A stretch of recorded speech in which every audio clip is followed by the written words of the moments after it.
इस कार्यक्रम के प्रसारण पुण्यार्जक हैं श्री राजेंद्र प्रसाद जैन, श्रीमती ममता जैन, श्री प्रशांत जैन, श्रीमती दिव्या जैन, पारस जैन, श्री भरत जैन, श्रीमती सौम्या जैन एवं समस्त परिवार मुंबई।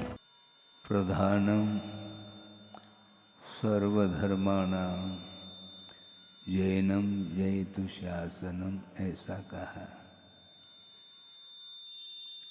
समस्त धर्मों में प्रधानभूत है कौन?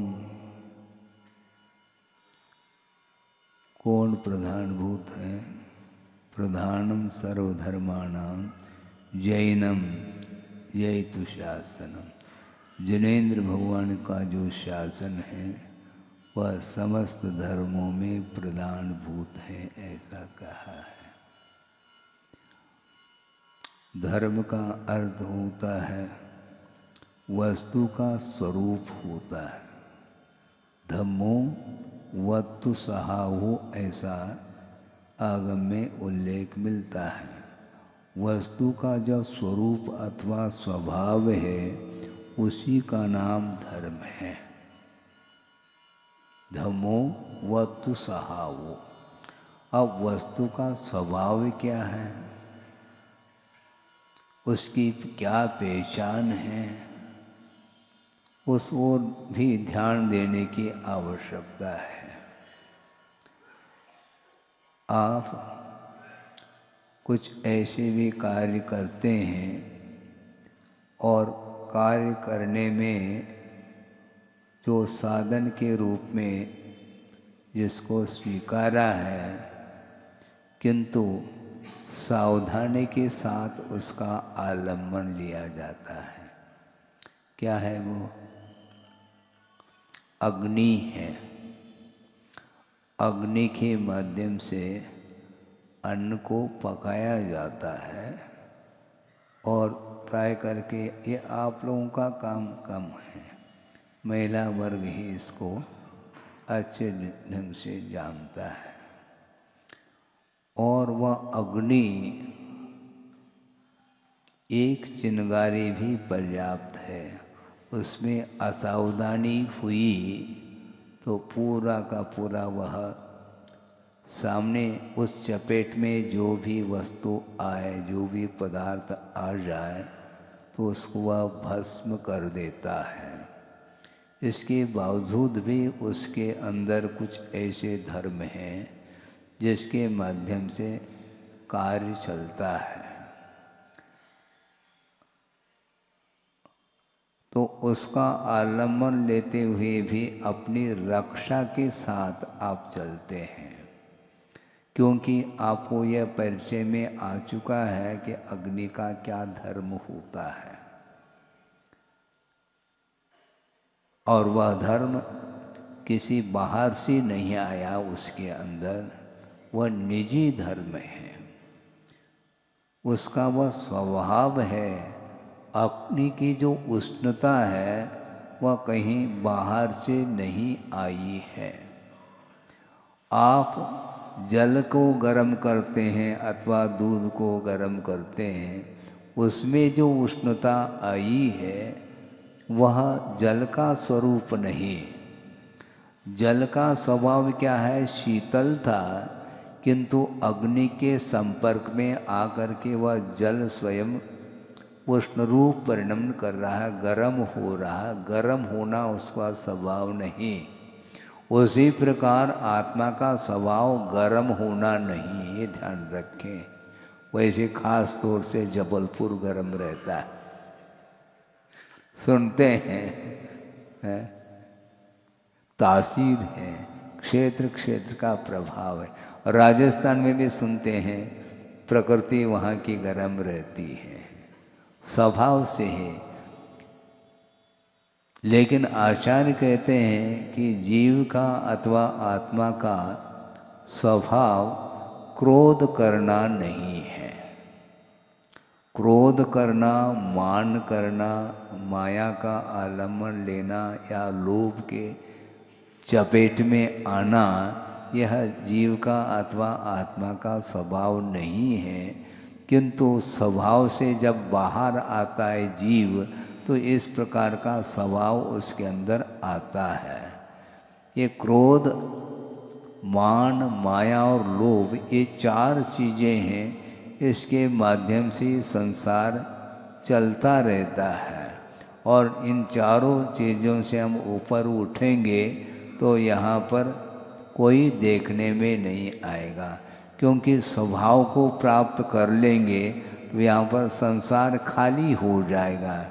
किंतु आचार्य कहते हैं संसार न अभी तक खाली हुआ न होगा, निरंतर इसी धरती से अतीत में अनंत आत्माएं स्वरूप को अथवा स्वभाव को उपलब्ध कर चुके हैं। इसके बावजूद भी संसार में कमी देखने को नहीं मिलती है।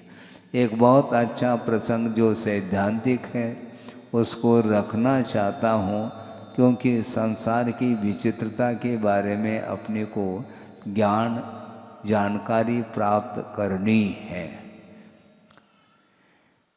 अनंतानंत शुद्ध होने के बावजूद भी संसार ज्यों का त्यों क्यों दिख रहा है? तो आगमकारों का ये कहना है कि एक जो निगोदिया जीव है उसकी शरीर की अवगाहना के बारे में उल्लेख किया है कि वह घनांगुल के असंख्यात भाग प्रमाण इतनी सूक्ष्म अवगाहना जिसकी शरीर की है, और उस शरीर के भीतर जो निगोद राशि है वह किस रूप में है? अभी तक जो अनंतानंद सिद्ध हुए हैं उससे भी अनंत गुणी एक निगोदिया शरीर के भीतर है, ऐसा उनका कहना है। अब सोचो यह संसार समाप्त होगा तो कैसे होगा, हमें बता दो।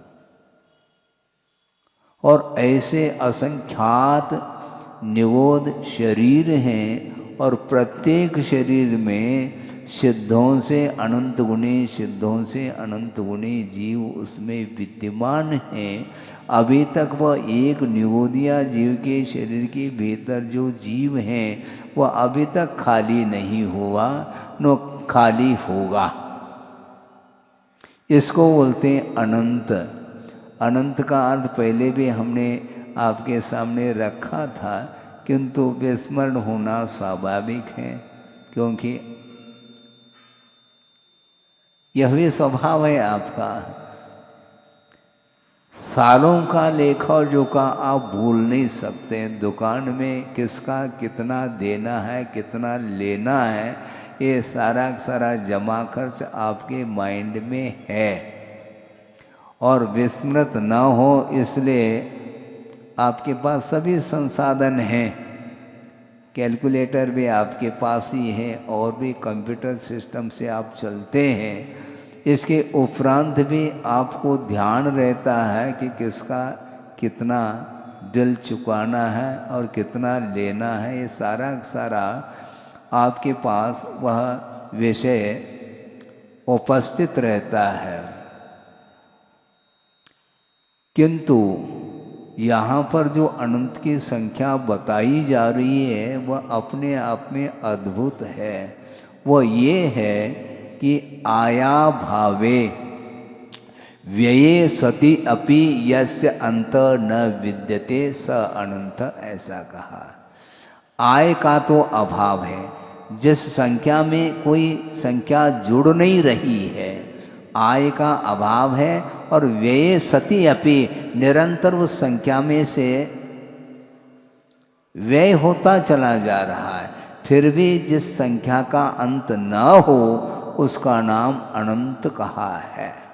तो ऐसी स्थिति में अभी तक अनंतानंत जीव इस धरती से मुक्त हुए हैं और उनकी जो संख्या अनंतानंत के रूप में, उसको भी अनंतानंत से गुणित कर लो अथवा अनंत से गुणित कर लो।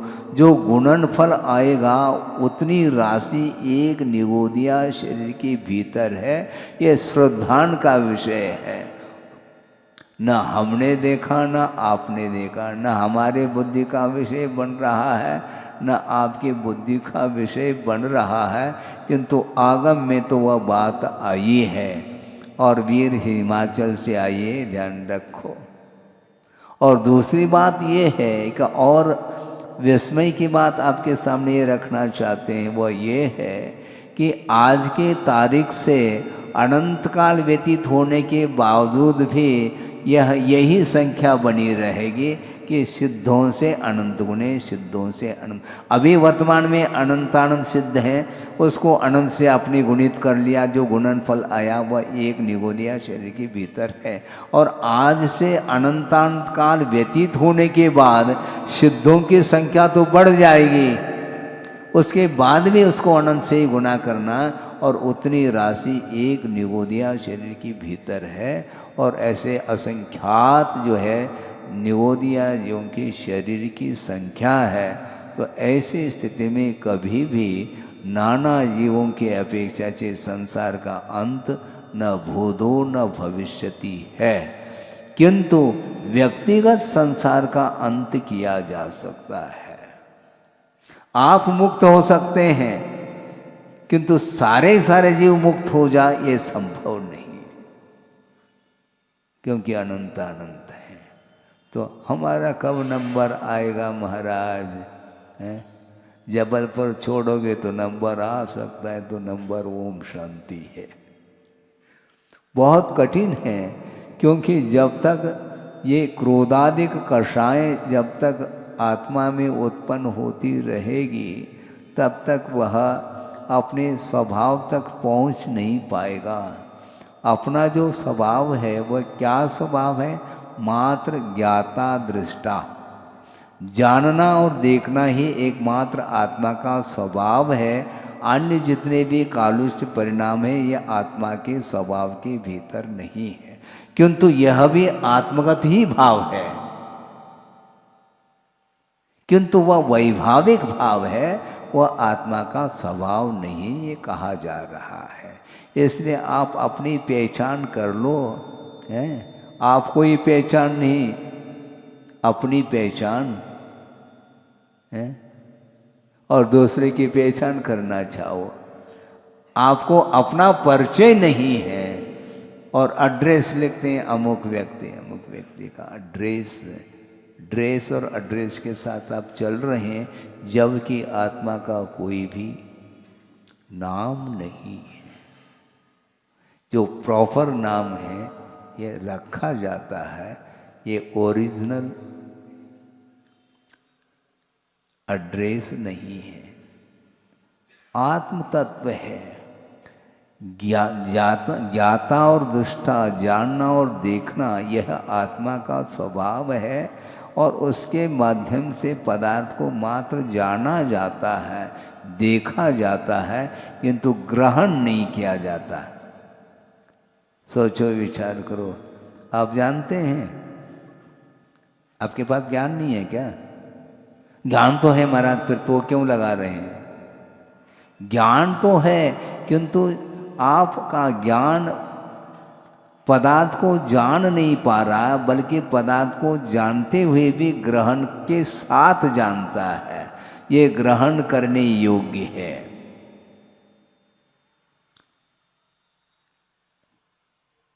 और उसमें भी इष्टानिष्ट के रूप में मेरे तेरे के साथ आपका ज्ञान काम कर रहा है।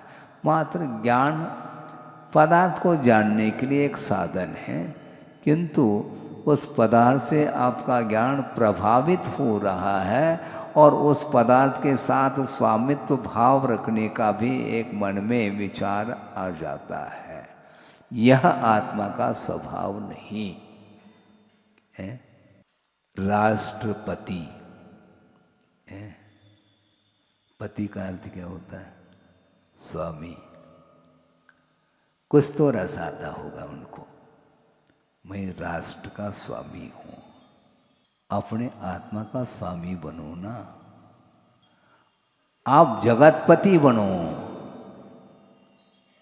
आप जगतपति बनेंगे तो तीन लोक के द्वारा आपकी आराधना की जाएगी और आप आराध्य बनेंगे। किंतु आराध्य बनना किसी को इष्ट नहीं, पति बनना इष्ट है।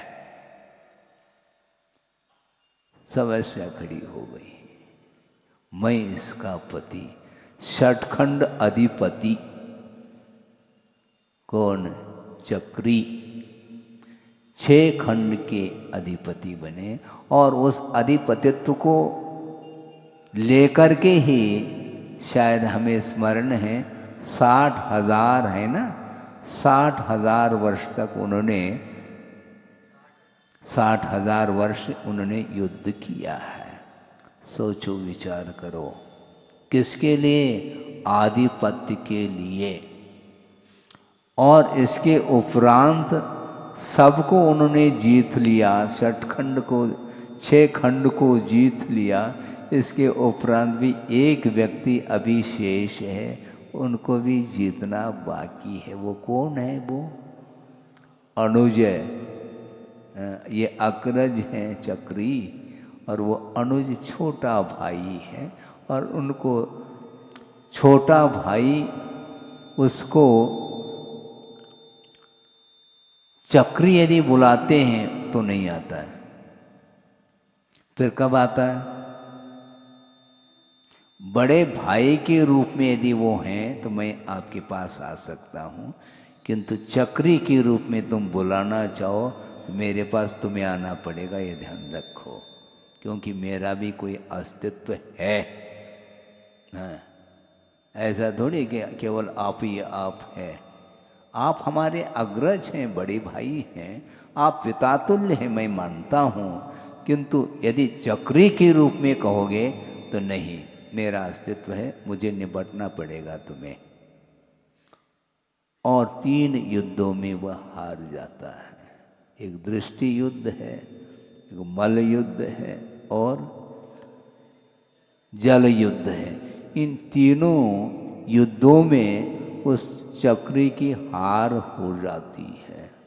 चक्रवर्ती, ये हुंडावसर्पिणी की देन है कि कभी चक्रवर्ती का हार नहीं होता, किंतु युग के आदि में वृषभनाथ के ज्येष्ठ पुत्र जो चक्री बने उनकी हार हो गई।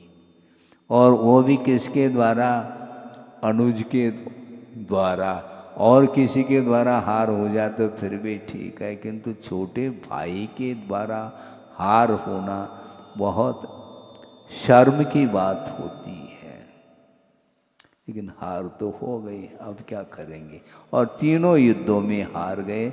इसके उपरांत भी वह मान जो है ना खड़ा हो जाता है, और वह शायिक सम्यक दृष्टि है, अवधि ज्ञानी है। उसी भव से उनको निर्वाण का लाभ भी होना है। इसके बावजूद भी असंयम की भूमिका में संसारी प्राणी के अंदर कौन कौन से विचार उत्पन्न होते हैं, इसको समझना ही कठिन है। कभी भी उनका वह सम्यक दर्शन छूटने वाला नहीं है, किंतु असंयम के कारण इस प्रकार के विचार आ जाते हैं। और उनको यह भी ध्यान नहीं रहा कि इस चक्र का प्रभाव अपने परिवार के ऊपर पड़ता है क्या नहीं पड़ता, और चक्र चला दी उन्होंने। कई लोगों का कहना है, इसलिए आपके सामने रख रहा हूँ, कि महाराज वो अबुद्धिपूर्वक चक्र चल गया है। अबुद्धिपूर्वक का अर्थ क्या लेते हैं? कुछ ऐसी चेष्टाएं होती हैं जो बुद्धिपूर्वक नहीं होती। आपकी जो श्वासोच्छ्वास की क्रिया है वह बुद्धिपूर्वक है क्या बुद्धिपूर्वक? अबुद्धिपूर्वक, क्योंकि आपका उपयोग इधर है, आप प्रवचन सुन रहे हैं और श्वसन क्रिया जारी है, इसको बोलते हैं अबुद्धि। तो इसी प्रकार किसी सज्जन का कहना रहा कि महाराज चक्रवर्ती ने जो चक्र चलाया बाहुबली के ऊपर वह अबुद्धिपूर्वक, तो इसका दूसरा अर्थ दे दिया गुरुदेव ने, उसके पास बुद्धि नहीं थी, इसी का नाम अबुद्धिपूर्वक। बुद्धि काम नहीं करी उसकी कि हमारे लिए मुझे क्या करना चाहिए, मेरे द्वारा क्या उचित है क्या अनुचित है इसका कोई भी उसे भान नहीं रहा। इसी को बोलते हैं असंयम का प्रभाव। और मान कषाय ऐसा एक उसका उदय जब आता है तो वह झुकना नहीं चाहता है, किंतु आप क्या पढ़ते हैं, झुका रहा अपना माथा। किसके सामने? देव शास्त्र गुरु के सामने माता को टेक लेना चाहिए, किंतु वह वहाँ पर झुकना पसंद नहीं करता, क्योंकि मैं बड़ा हूँ। आप बड़े हैं क्या? व्यवहार में तो सब चलता है महाराज, जब व्यवहार में चलता है तो चलाते रहो, अनंत काल से चलाते आ रहे हैं, और चलाना हो तो आपकी मर्जी।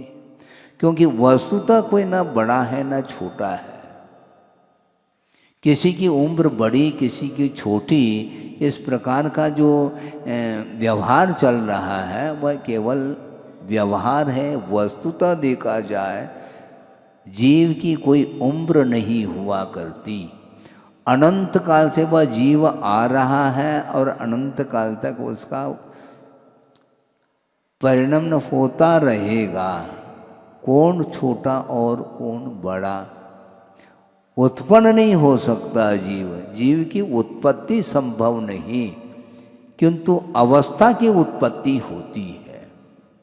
हाँ, अवस्था का अर्थ ही पर्याय है। एक पर्याय मिट गई, दूसरी पर्याय की उत्पत्ति हो गई। मनुष्य पर्याय का अभाव हुआ और देव पर्याय की उत्पत्ति हो गई, किंतु मनुष्य पर्याय में जो जीव था वही वहाँ पर पहुँचा है। उस पर्याय में एकांत से जीव का उत्पाद नहीं होता, जन्म नहीं होता, किंतु पर्याय का ही जन्म होता है। कभी देव पर्याय से मनुष्य पर्याय, कभी मनुष्य से तिर्यंच, कभी तिर्यंच से नारकी रूप पर्याय। ये सब भिन्न भिन्न भिन्न भिन्न योनि स्थानों में यह उत्पन्न होता रहता है। 84 लाख उत्पत्ति स्थान गिनाए हैं आगम में, तो उन सभी पर्यायों में अनंत अनंत अनंत अनंत बार उत्पन्न होकर के मर्म को प्राप्त हुआ है। इसलिए कौन बड़ा और कौन छोटा, गुरुदेव ने कहा था कि पूछा था उन्होंने, और सहजता से आप उत्तर भी देते हैं। नाती है और दादाजी हैं। नाती के साथ जी का प्रयोग नहीं करते आप, है ना, क्योंकि छोटा है वो, है। और दादा नहीं, दादाजी, हाँ, क्योंकि वो बड़े हैं। गुरुदेव ने ये कहा था, ये ध्यान रखो, दादाजी का जन्म और नाती का जन्म एक समय में हुआ, क्योंकि जब तक नाती का जन्म नहीं होगा तब तक उनको ये टाइटल नहीं मिल सकता ये दादाजी है।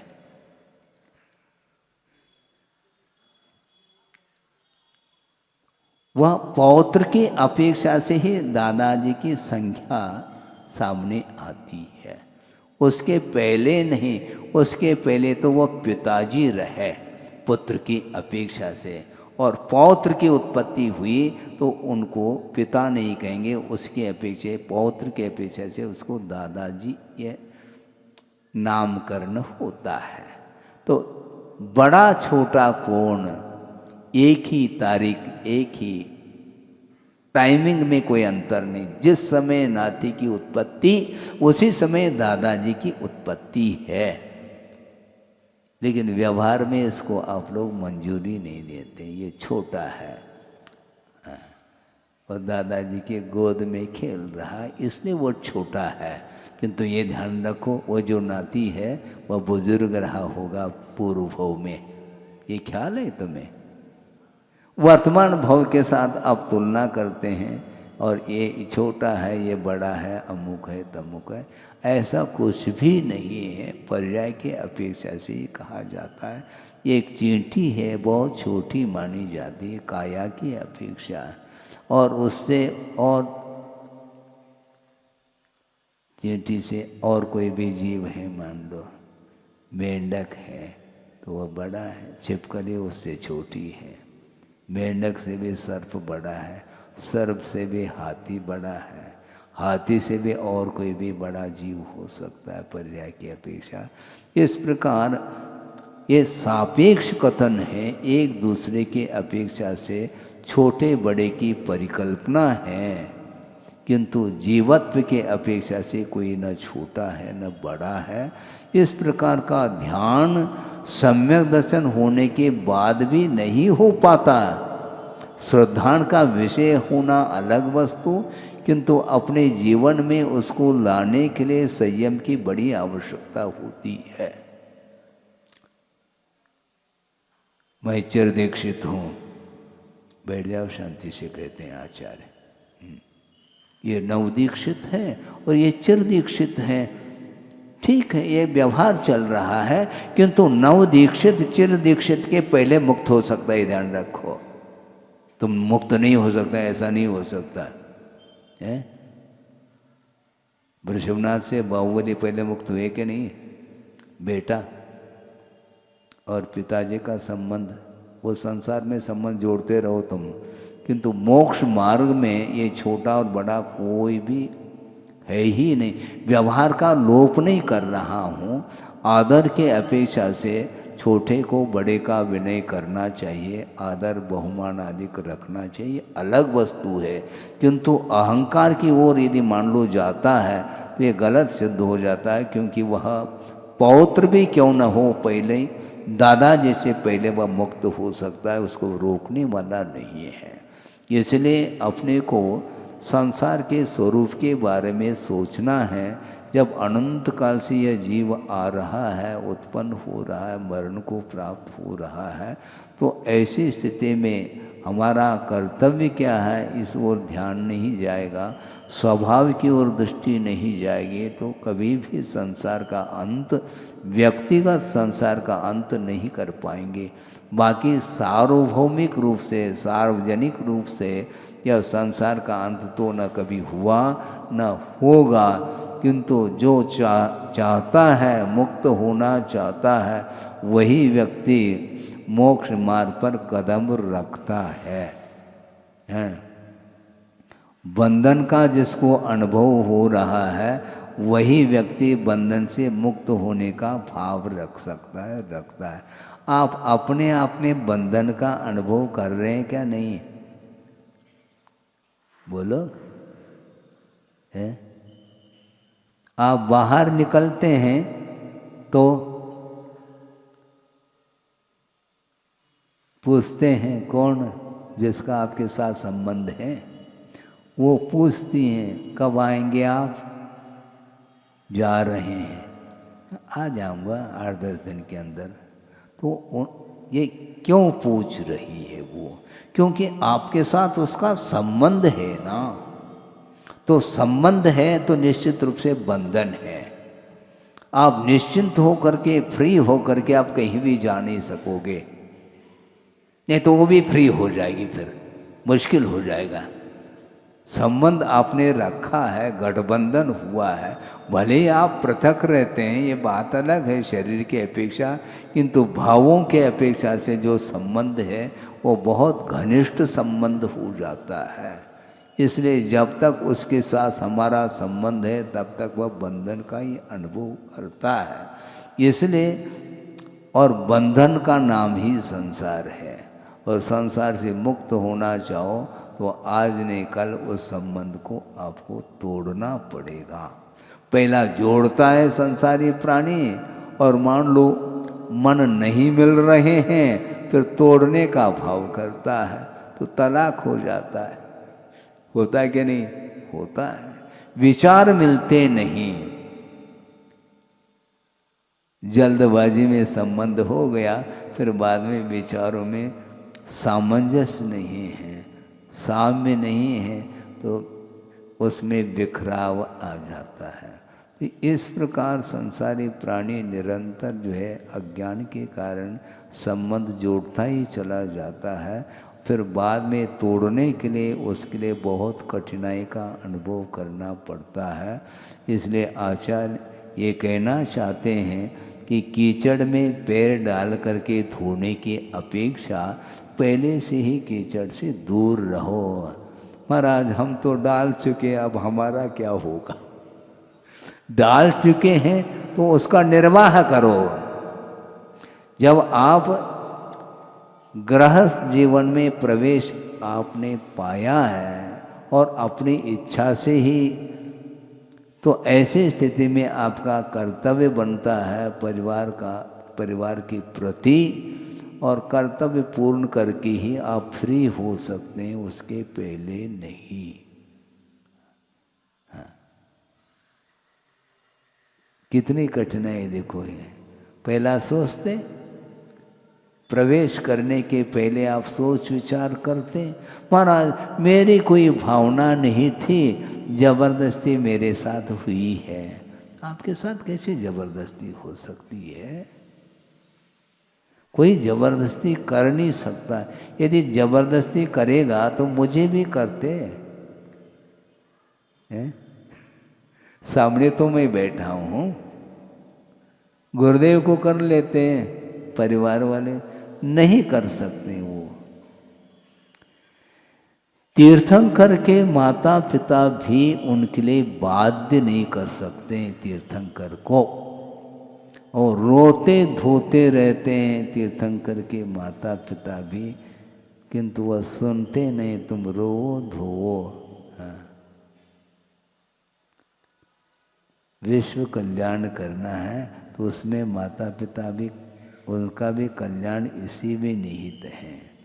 ये मोह का संबंध है, वो माता पिता को भी वह मोह रुलाता है। हालांकि पिताजी भी और माँ भी एकाध भव में ही उनको भी मुक्ति का लाभ मिलेगा, ये निश्चित बात है, किंतु वर्तमान में उनके साथ ऐसा संबंध रहा है कि इकलौता बेटा है, तीर्थंकर बनेगा ये ठीक है, लेकिन छोड़ के चला जाएगा तो हम अकेले रह जाएंगे। ये जो है उसको बार बार पिंच करता है। लेकिन कुछ भी हो, जिसको वैराग्य हो जाता है, जिसको बंधन इष्ट नहीं है, उसको कोई भी रोकने वाला नहीं है। इसलिए ये ध्यान रखो। अभी कल की बात है, एक रात बीच में है और कल चातुर्मास की स्थापना होगी।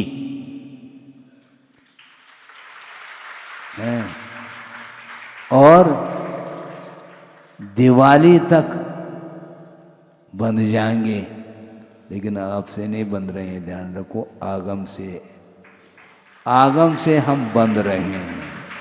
आगम की आज्ञा है कि वर्षा योग की स्थापना होती है और उसके बीच में विहार आदि को नहीं करते हैं।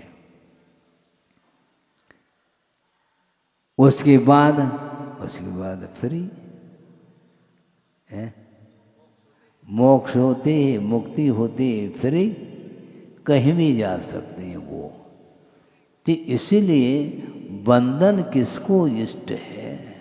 किसी को भी बंधन रुचता नहीं, किंतु वह मोह के कारण वह अकेला रहना पसंद नहीं करता, इसलिए वह संबंध जोड़ता ही चला जाता है।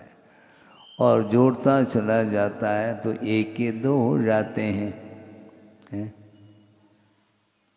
फिर दो के चार होंगे,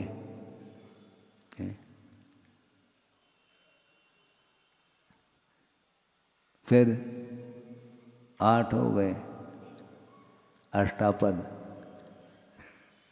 है। ये परिवार बढ़ता चला जाता है तो वह विस्तार को ले लेता है, फिर बाद में उस जाल में आ जाता है, वो बुरी तरह से वह फंस जाता है। एक श्लोक आपके सामने रख करके इस विषय को पूर्ण कर लूँ कि हिताहित विमूढ़ आत्मा, हिताहित विमूढ़ आत्मा स्वम शाश्वत वेष्टयेत ग्रही अनेक आरंभ जयी पापई कोशकार कृमिर यथा। कृमि एक कीड़ा है, रेशम का कीड़ा, जिसको कोशकार बोलते हैं। उसके मुख से ही वह लार निकलती है और उसके माध्यम से ही रेशम बनता चला जाता है। वो उसके माध्यम से वह स्वयं अपने शरीर को वह वेष्टित करता चला जाता है और वह रेशम जब निकाला जाता है तो उसका जीवन का अवसान हो जाता है। इसी प्रकार हिताहित को जो नहीं जानता है, हिताहित का ज्ञान जिसमें नहीं है, स्वयं शाश्वत वेष्ट ये ग्रही, अपने आप को वह गृहस्थ वेष्टित परिवेष्टित करता चला जाता है। उसके स्वतंत्रता छिन जाती है। पहले अकेला था और संबंध जोड़ते ही वह एक दूसरे के साथ गठबंधन होते ही उसकी स्वतंत्रता समाप्त हो जाती है और गुलामी का अनुभव करना पड़ता है। अनेक आरंभजय पापय, अनेक प्रकार के आरंभ से उत्पन्न जो पाप है उसके माध्यम से वह संसार में परिभ्रमण करता है। कोशकार कृमिर यथा, रेशम का कपड़ा बनता है। कैसा बनता है वो? रेशम के कीड़े के लार के माध्यम से रेशम निकलता है, सिल्क जिसको बोलते हैं आप लोग, और उसका कपड़ा बनता है। बहुत अच्छा लगता है आपको, लेकिन बना कैसा है? प्रोडक्शन, उत्पाद कैसा हुआ है, कितने जीवों का घात हुआ है उसके पीछे, इसको सोचने की आवश्यकता है। इसी प्रकार संसारी प्राणी वह स्वयं मोह के कारण वह घेरे में आता चला जा रहा, दूसरे के घेरे में, फिर उससे वह मुक्त नहीं हो पाया, अभी तक नहीं हो पाया। आगे की क्या उम्मीद है महाराज? तो उम्मीद तो फिर भी रखा जा सकता है, क्योंकि जीव है और भव्य है तो निश्चित रूप से उसको मुक्ति मिलेगी। किंतु अपने आप मुक्ति इसलिए नहीं मिलती है क्योंकि अपने आप यदि बंधन हुआ हो तो अपने आप बंधन से मुक्ति मिले। इस कार्यक्रम के प्रसारण पुण्यार्चक थे श्री राजेंद्र प्रसाद जैन, श्रीमती ममता जैन, श्री प्रशांत जैन, श्रीमती दिव्या जैन, पारस जैन, श्री भरत जैन, श्रीमती सौम्या जैन एवं समस्त परिवार मुंबई।